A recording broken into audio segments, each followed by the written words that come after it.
The internet is filled with videos claiming ancient aliens called the Anunnaki left behind secret plant knowledge that was deliberately hidden from humanity. But here's what they won't tell you. The real story is even more fascinating than the conspiracy theories. Because while the Anunnaki are pure mythology from ancient Sumerian religion, the plants described in those same 4,000-year-old texts, those are absolutely real. And modern scientists are only now figuring out what our ancestors knew all along. Before we separate ancient myths from real botanical discoveries, if you enjoy uncovering scientific mysteries, hit that like button and subscribe to the channel with notifications on so you don't miss any discoveries. And check out the link in the comments for more information on this topic. Let's get something straight from the start. The Anunnaki were not ancient aliens. They were gods in the Sumerian and Akkadian pantheon, deities worshipped in ancient Mesopotamia, the land between the Tigris and Euphrates rivers in what is now Iraq. These religious figures appear throughout cuneiform tablets dating back to around 2600 BC. But here's the incredible part. Those same clay tablets, written in wedge-shaped cuneiform script, contain detailed descriptions of hundreds of plants, their properties and their uses. And for centuries we couldn't read them. We had the knowledge sitting in museum collections around the world, but we'd lost the ability to understand what our ancestors were trying to tell us. It wasn't until the 19th and 20th centuries that scholars finally cracked the cuneiform code and began translating these ancient texts. What they found was extraordinary. The ancient Mesopotamians weren't just recording religious myths. They were documenting sophisticated medical knowledge, agricultural techniques, and pharmacological understanding that were only now beginning to validate scientifically. Think about this for a moment.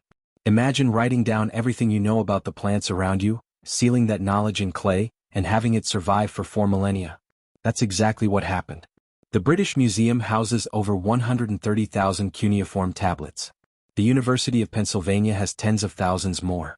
And buried within them are references to hundreds of plants, many described with such precision that modern botanists can identify them today. But here's where it gets interesting. While conspiracy theorists were busy inventing stories about alien visitors, real scientists were doing the actual detective work. Archaeobotanists, ethnobotanists, and Assyriologists have spent decades cross-referencing ancient plant names with modern species, analyzing archaeological plant remains, and testing whether the medicinal uses described in these texts actually work. Let me give you 3 examples that will blow your mind. First, there's silphium. This plant was so valuable in the ancient world that it appeared on coins from the North African city of Cyrene. Ancient texts describe it as a powerful contraceptive and cure-all medicine. The Roman author Pliny the Elder wrote about it extensively. The problem? We drove it to extinction sometime around the 2nd century AD through overharvesting. For nearly 2,000 years, we had detailed descriptions of this miracle plant but no actual specimens. Botanists have debated for decades what species it might have been. Some argue it was a giant fennel relative. Others suggest it might have been related to Asafoetida, a plant still used in Indian cooking today. Recent research published in the 2010s has focused on DNA analysis of ancient plant residues found on coins, trying to solve this 2,000-year-old mystery. Second, consider the debate around Cannae, a plant mentioned multiple times in biblical texts, which draw heavily from earlier Mesopotamian traditions. For centuries, scholars assumed this was sweet calamus, an aromatic reed. But in 1977, etymologist Sula Benet proposed something controversial, that Cannae was actually cannabis. Her argument was based on linguistic analysis, comparing the Hebrew word to similar terms in other ancient languages. This sparked decades of debate. Whether or not cannabis was actually the plant in question, what's undeniable is that ancient Middle Eastern cultures had extensive knowledge of psychoactive and medicinal plants that we're only now studying seriously. Did this surprise you as much as it surprised me? Let me know in the comments where you're watching from. I wonder if anyone's watching from the Middle East, where these ancient civilizations thrived. But here's my favorite example because it shows the real detective work involved. For over a century, Assyriologists had been translating medical texts that mentioned a plant called namtar. The tablets described it as a treatment for various ailments, but nobody could figure out what plant it actually was. The descriptions were poetic and symbolic rather than purely botanical. Then, in the 2010s, researchers began systematic comparisons between the symptoms the text described, the plant characteristics mentioned, and modern botanical knowledge. They identified namtar as Peganum harmala, commonly known as wild rue or Syrian rue. Now, here's what makes this discovery so significant. Peganum harmala contains harmine and harmaline, compounds that have genuine pharmacological effects. Modern research has shown these compounds have antimicrobial properties, can affect serotonin levels in the brain, and have been studied for potential use in treating certain neurological conditions. The ancient Mesopotamians didn't understand the chemistry, but they absolutely understood that this plant did something. They observed, they experimented, they recorded, and they passed that knowledge down. This is happening across the field of ethnobotany. Scientists are going back to ancient texts from cultures around the world, not because they believe in conspiracy theories, but because ancient peoples were careful observers of nature who had millennia to experiment and learn. They didn't have randomized controlled trials, but they had generation after generation of empirical observation. The University of Pennsylvania's tablet collection includes hundreds of medical texts from ancient Mesopotamia. Researchers like those at the British Museum's cuneiform collections are actively working to translate and understand these pharmacological records. What they're finding is that many plants described in these texts genuinely have the properties the ancients claimed. Not magic. Not alien technology. Just careful observation and knowledge transmission. Let's talk about what this actually means. When you see videos claiming the Anunnaki hid secret plant knowledge, what's really happened is much simpler and more profound. Ancient Mesopotamian culture collapsed. Languages died out. Empires fell. The knowledge didn't disappear because aliens took it away or because some conspiracy suppressed it. It disappeared because societies change, written languages become obsolete, and oral traditions break down. For roughly 2,000 years, nobody could read cuneiform.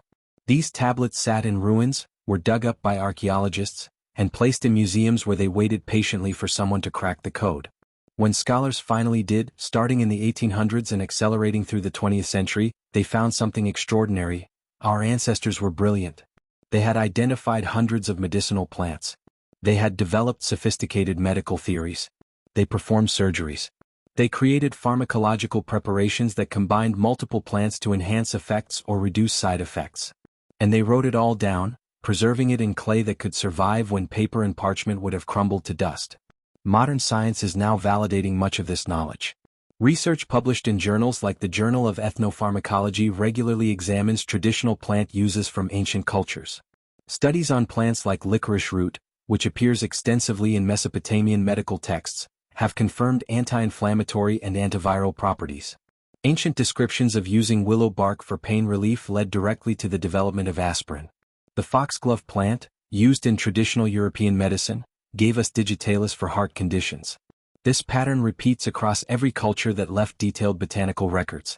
Traditional Chinese medicine, Ayurvedic practices from India, indigenous knowledge from the Americas. When scientists actually test these traditional uses, they often find genuine pharmacological effects. Not always. Sometimes traditional uses don't hold up to scrutiny, but often enough that it's clear our ancestors knew what they were doing. The conspiracy theory crowd wants you to believe this knowledge was deliberately hidden, that there's some shadowy force preventing you from accessing ancient wisdom. But the reality is the opposite. This knowledge has never been more accessible. Thousands of researchers worldwide are actively working to translate ancient texts, identify the plants described, and test their properties. Universities offer courses in ethnobotany. Scientific journals publish hundreds of papers each year on traditional plant medicines. You can access translations of Mesopotamian medical texts online right now. The real scandal isn't that knowledge was hidden. It's that we temporarily lost the ability to read our own history. We had to relearn dead languages, rediscover extinct writing systems, and rebuild connections to traditional knowledge that colonialism and modernization had disrupted. That's the actual story, and it's a story about human resilience, curiosity, and the painstaking work of scholars and scientists who dedicate their lives to recovering what was lost. So when someone tells you the Anunnaki hid plant knowledge, ask them this. If it was hidden, why are there tens of thousands of tablets in public museums describing exactly which plants to use and how? If aliens wanted to keep secrets, they did a terrible job because they wrote everything down and left copies all over ancient Mesopotamia. The truth is more inspiring than any conspiracy theory. Our ancestors, without microscopes or chemical analysis, through careful observation and systematic experimentation, discovered genuine medicinal properties in hundreds of plants. They created the world's first pharmacopoeias. They developed medical traditions sophisticated enough that modern science is still learning from them. And they preserved that knowledge in the most durable medium they had available, ensuring it could survive millennia into the future. We're living in that future now. And instead of needing aliens or conspiracies to explain ancient wisdom, we have something better. archaeology, linguistics, botany, chemistry, and the scientific method. We can read the tablets, identify the plants, test the compounds, and understand the mechanisms. We can honor ancient knowledge while also understanding it better than the ancients ever could. The next time you see a video claiming secret plant knowledge, remember, the knowledge isn't secret. It's sitting in museums and libraries worldwide, being actively studied by scientists who publish their findings for anyone to read. The real mystery was never about hidden knowledge. It was about whether we'd be curious enough and patient enough to do the hard work of recovering and understanding what our ancestors tried to tell us. If you enjoyed uncovering this mystery with me, leave your like, subscribe to the channel, because in the next video we'll investigate the real science behind other ancient medical practices that modern research is validating. See you at the next discovery.